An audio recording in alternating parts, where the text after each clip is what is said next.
This episode is brought to you by Banfield Pet Hospital and proudly sponsored by our friends at Zoetis, whose team of pet lovers, scientists, veterinarians, and more have dedicated over 70 years to advancing pet health.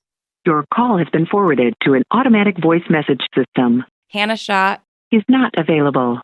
At the tone, please record your message. Hi Hannah, this is Mike from Denver. My dog Marley has been having an upset stomach off and on for months. We've tried switching foods, but nothing really sticks. How do I know if it's just sensitive digestion or something more serious? If you have ever dealt with a cat or dog who's had an upset stomach, you know just how stressful and, let's be honest, messy it can be. Is it something they ate? Is it stress? Is it something more serious? As a kitten and puppy rescuer, GI health is something I am constantly navigating. And with so many different causes, it's really important to work with a veterinary team to help get to the bottom of what is really going on. So that's what we're going to do today. We are diving into gastrointestinal issues, which are often tough to spot and sometimes difficult to manage. Today, our goal is to make those things a little bit more digestible.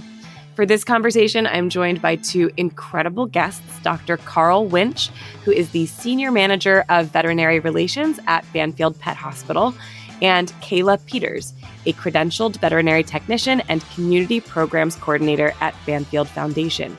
Together, they will share their expertise and what we can do to prevent, recognize, and treat digestive issues. Kayla and Carl, thank you so much for being here. Thanks for having us. Yeah, so happy to be here. Before we dive in, I'd love to just get to know you both a little bit better. I would love to hear about any animals you have at home. Kayla, I heard that you have 2 dogs.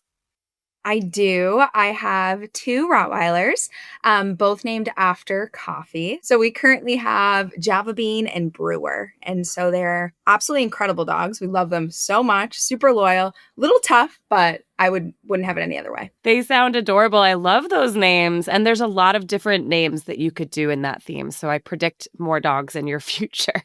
Dr. Carl, do you have any animals at home? Of course I do. And I love the teaming with a theme for names, but I did not do that. I've got 2 cats, James and Simon, and a dog as well, who's actually here with me. He's lying on the floor being good for the moment, so hopefully he stays that way. But his full name is Archibald Peregrine Bartholomew. He's a border terrier, so the true terrier, sometimes it is an all points bulletin, so APB seems to fit.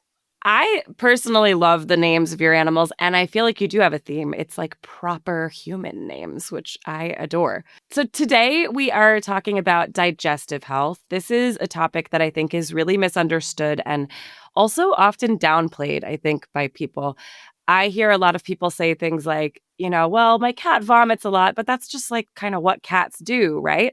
So Kayla, I want to start with you. You talk with a lot of people who are bringing in animals. Do you ever hear people say something that they think is normal that you think is a red flag? Any type of GI upset is, I wouldn't say full red flag, but definitely should be a focus point on people. So I think, again, very commonly with cats, people are like, oh yeah, he throws up like once or twice a week. And I think people are prone to thinking that's normal, but that could be a sign of something a little bit deeper. So any type of GI upset, whether it's simple as, a little bit of lip licking, seeming like they're nauseous for some reason, all the way up to, consistent vomiting or diarrhea should always kind of be monitored and looked into. Yeah, I appreciate that. And you mentioned lip licking. I think that's something people don't even know about. So is nausea ever something that is just normal for cats or dogs? I would never say it's normal. There's definitely a reason behind why they're nauseous. Whether or not that makes it, emergent versus non-emergent is to be looked into, but definitely always something that should be noticed and, checked off the box of something might be a little funky there. Mm-hmm. Dr. Carl, there's obviously so many different reasons that a cat or dog could be having an upset stomach. We are going to get into some of those more deeply, but I'm wondering if you can give us kind of a big picture to start.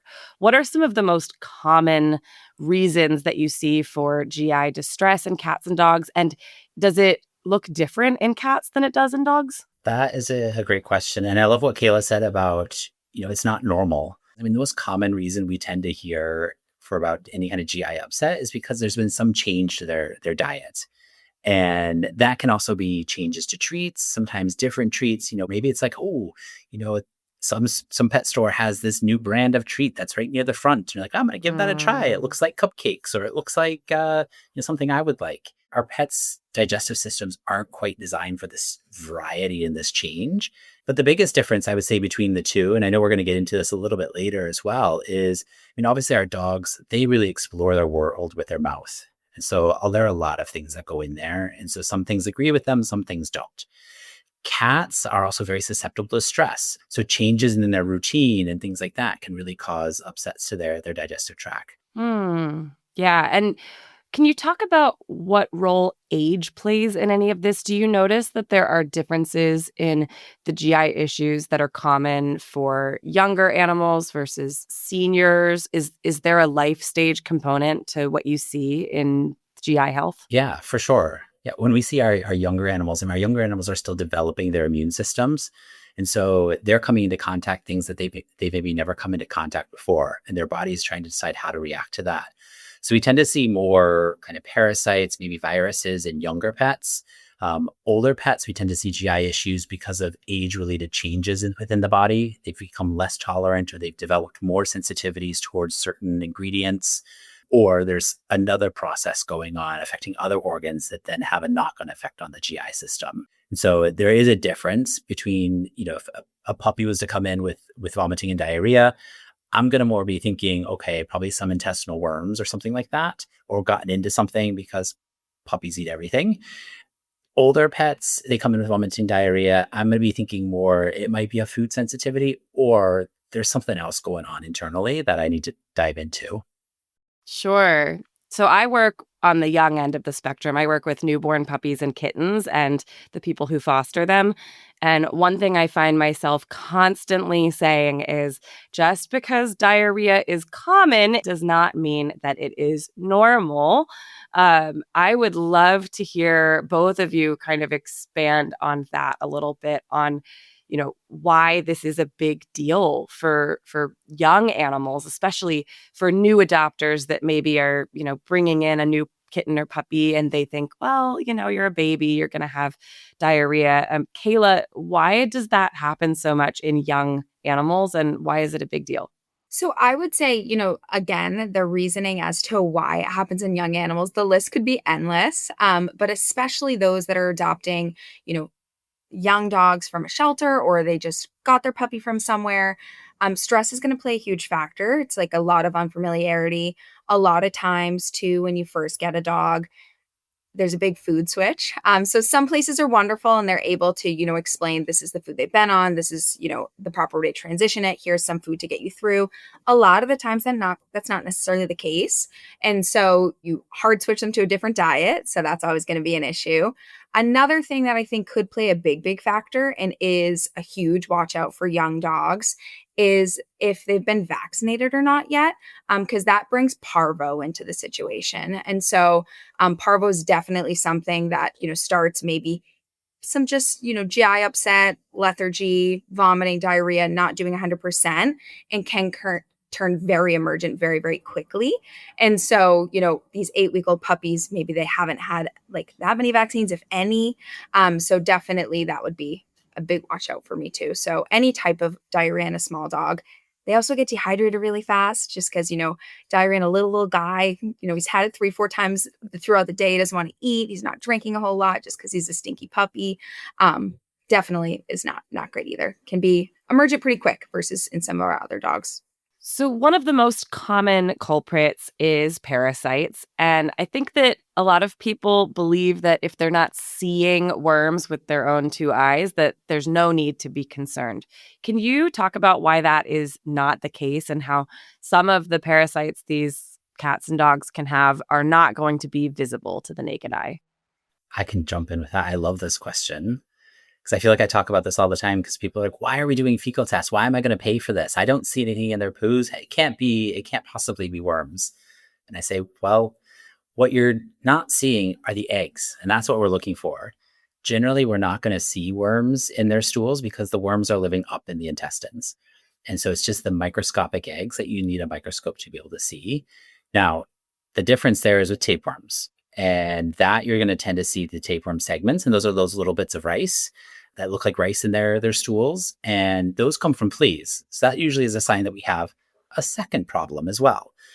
And so I always tell people it's worth running these fecals because we can get an idea of what's going on internally. The other thing I would bring up is there are some parasites that puppies and kittens can get that can also be transmitted to humans. And so that's why it's important to also look for these things. And so I always tell the story like roundworms in dogs and puppies. Those can be picked up by kids. And this is a good reason why a lot of playgrounds don't allow pets on the playground. Because if you think about when you go out and you're like, when I clean up after my dog, I clean everything up, everything, I pick it all up. You're never going to get 100% of what's there. And these roundworm eggs survive so well in the environment. And then they sit on those blades of grass. Kids come running around barefoot or other dogs come walking around. Those eggs stick to their fur. They then stick their hands or their feet in their mouth. And that's how that gets transmitted. And so being able to kind of be aware of what's there and the risk to just the public health as well is important. Yeah, I really am glad that you mentioned fecal testing. I'm a huge proponent of fecal testing because, like you say, so much of what is happening internally is not something that you can see. Kayla, do you want to add anything about kind of some of the parasites that are not even worms that people might not know? Things like coccidia, giardia that can be really common and that you cannot see. Yeah, I would say, I think more commonly people, hear giardia and that's something they think about because, you hear about it in people sometimes with like water sources and everything. And so I think people underestimate the ability of giardia. And so, I think it's easy for people. A dog comes in, we test them for giardia, they're positive. People are like, oh, we'll just deworm them. It's going to be great. Move on. And people forget the importance of actually cleaning the environment post being diagnosed with a worm, just because as much as we wish it was just a one and done type of situation, those worms, those eggs, those bacteria love to hang on to, as Carl was saying, the blades of grass. They like to keep on moving. So anytime there's any type of intestinal parasite, dogs treated, also making sure we're treating the environment is going to be a huge component. I love that you're mentioning kind of the husbandry and cleaning piece because I do think there's a lot that goes into environmental contamination, the importance of, hand washing, disinfecting, even, food safety. I think that one thing that comes in with all of that is bacteria. I would love to hear you share about kind of bacteria in the GI tract. And obviously, cats and dogs have bacteria in their GI tracts that is good, but when does it become a problem? Yeah, that's a great question. And it's something we're learning a lot more about currently. And we call it the GI biome or the microbiome. And, you hear all the talk about probiotics and prebiotics and things along those lines. The GI bacterial environment is really we're learning is quite critical. It's an important part to the gastrointestinal immune system, which is kind of an immune system all in itself, almost separate from the rest of our immune system as we think about things that fight flu or colds or things like that. And a lot of that bacteria lives in nice balance. And some of that bacteria is used actually in the digestion. So they are necessary to digest certain foods or certain ingredients and to provide certain nutrients for the body. And so it's incredibly important that we keep that healthy. And we've actually adopted the phrase, healthy gut, healthy body. Where it becomes a problem is when you have an overgrowth of one type of bacteria or another, or you have the introduction of a more infectious type of bacteria like Clostridium or something like that, or an overgrowth of Campylobacter or, E. coli. And, some of these bacteria, if you were to do a culture, you would normally see them.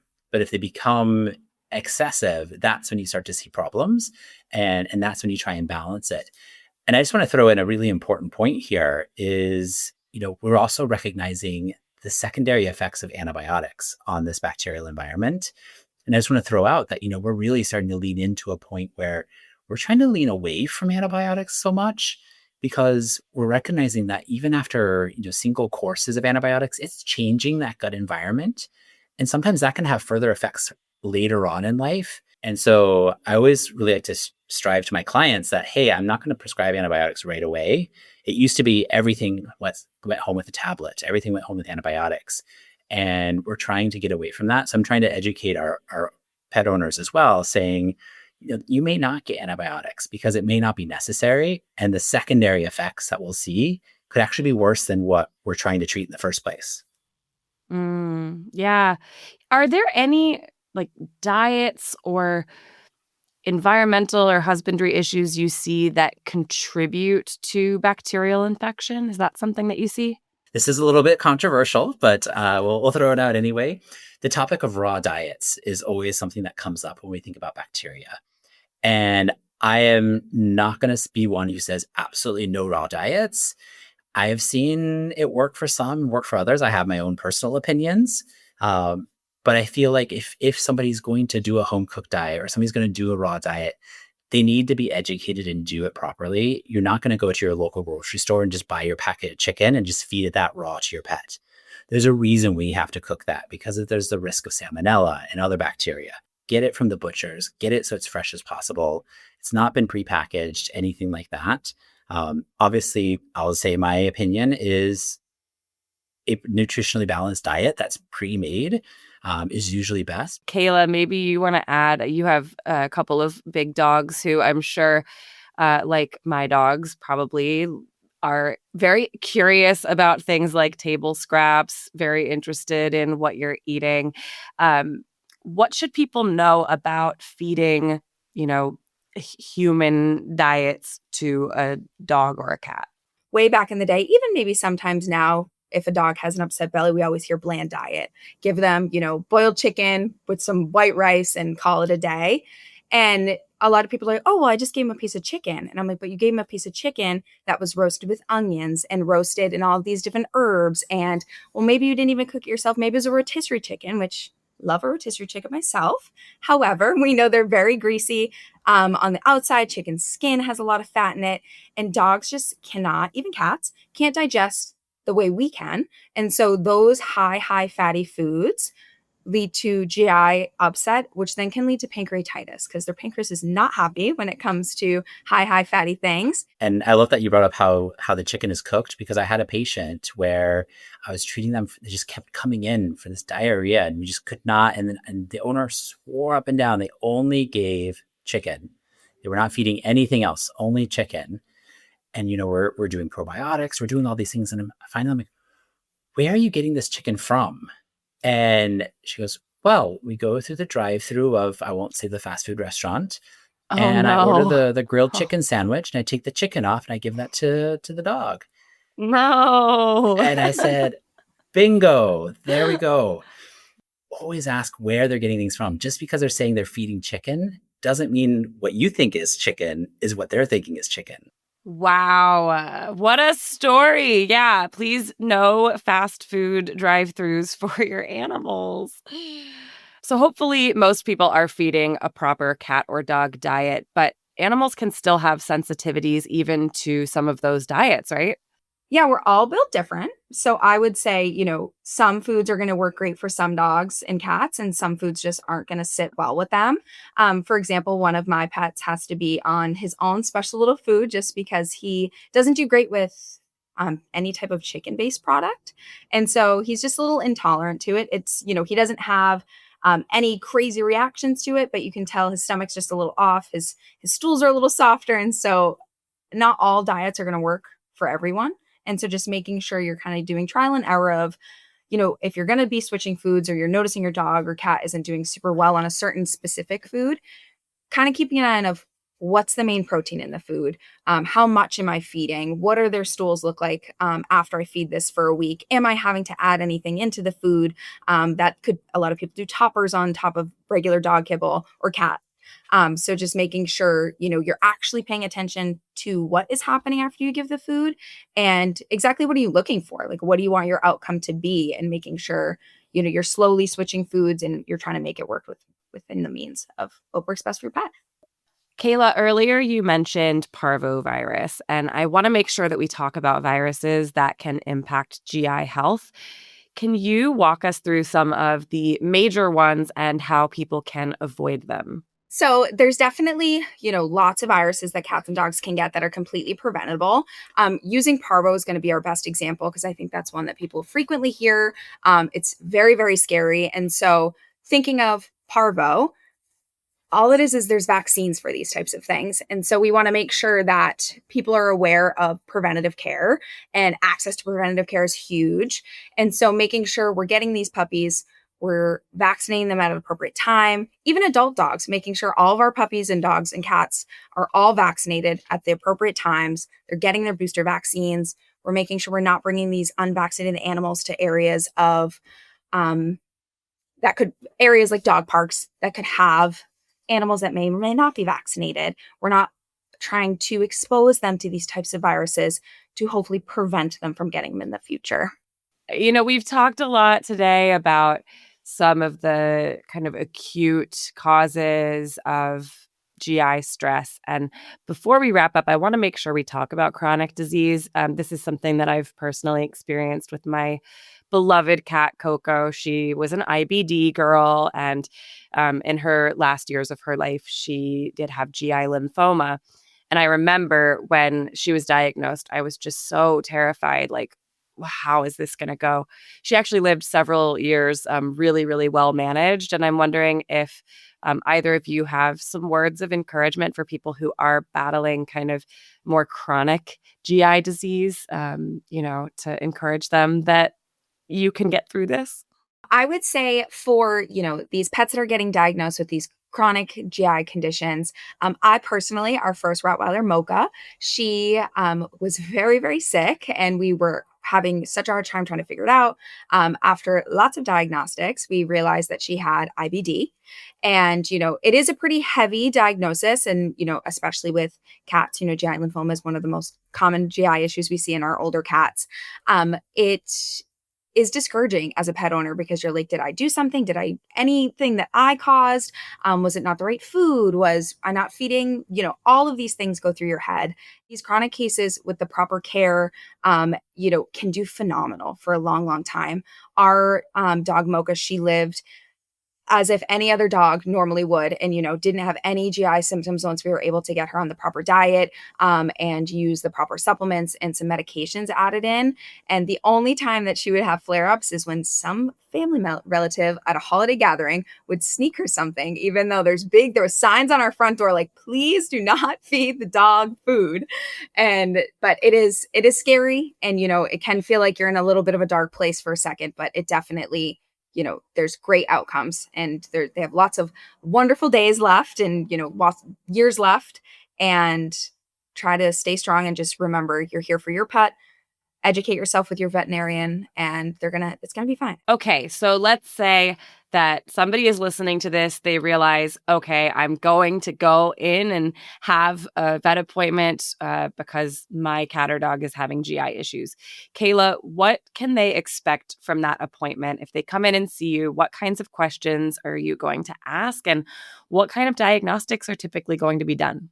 Yeah. So, our goal is to be able to figure out what's happening at that moment and a history. So, history is going to be huge in this case because we want to know maybe some factors that could be causing the GI upset. Did they eat anything they're not supposed to? Did you change the diet? Is there any new additions to the household? Any new pets? Have they gone anywhere they don't usually go? Anything that could kind of trigger us to think, kind of lead us down a path, I would say.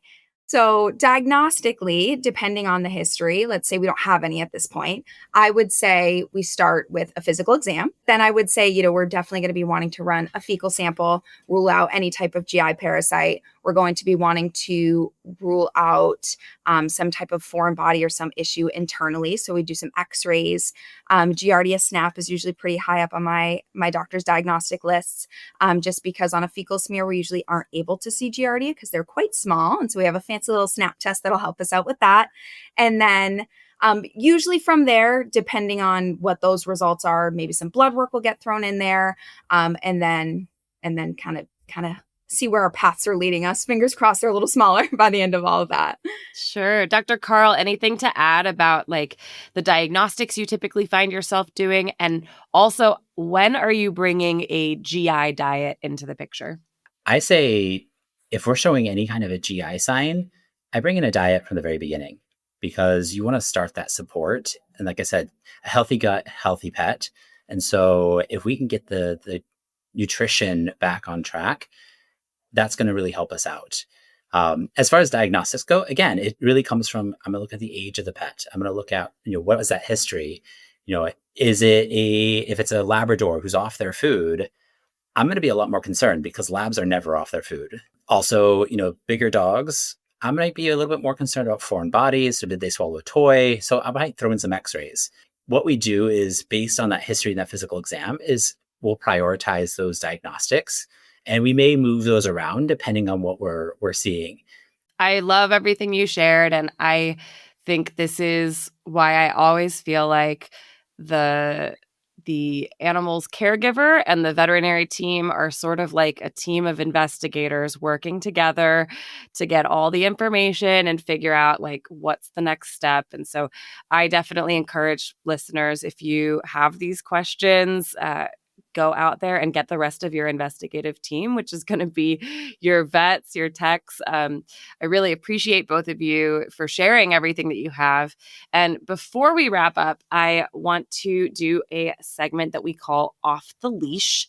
This is where you have a chance to share kind of a hot take or a surprising opinion, something unexpected that you've learned through the work that you do.